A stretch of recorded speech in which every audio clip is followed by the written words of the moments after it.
Harry and Meghan go crazy. Piers Morgan takes down Duke and Duchess of Hypocrisy by urgent message. Piers Morgan has spoken out against Meghan Markle and Prince Harry once again in a new column criticizing the pair.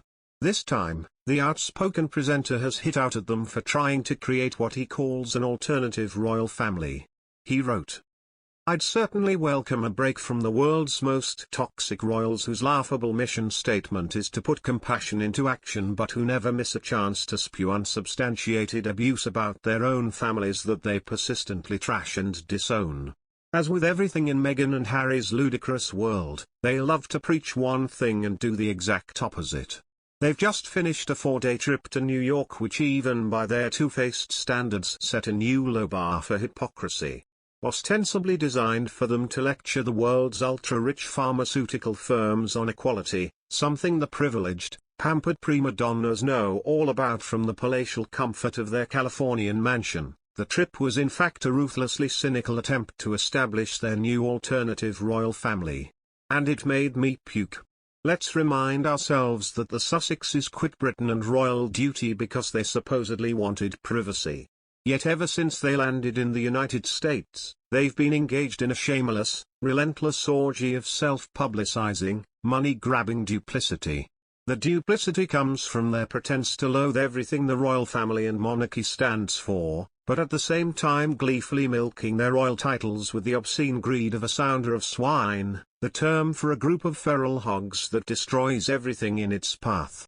Meghan and Harry have their noses permanently rammed in the regal trough, and it's obvious that they now intend to keep them there until they've made themselves repulsively rich and famous.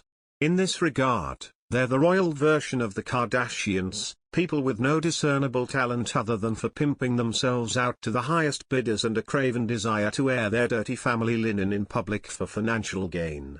But at least the Kardashians' mission to be billionaire TMI merchants is founded on a basic honesty. They don't pretend to be talented or saving the planet. By contrast, at the heart of the Sussexes' stated campaign to uplift and unite us all with their searing compassion. The hypocrisy is breathtaking. But one of global citizens' main objectives is also to defeat poverty. Well, I'm sure we can all agree that nothing screams defeating poverty more than Meghan Markle sporting $100,000 worth of designer clothes, though whoever paid her to wear that unflattering bulky winter wardrobe on warm sunny days probably deserves a refund, and lavishly expensive jewelry as she trotted around impoverished parts of Harlem where she read school kids extracts from her own book, The Bench. It takes a special kind of brazen shamelessness to use children who can barely read to fire up your book's flagging sales.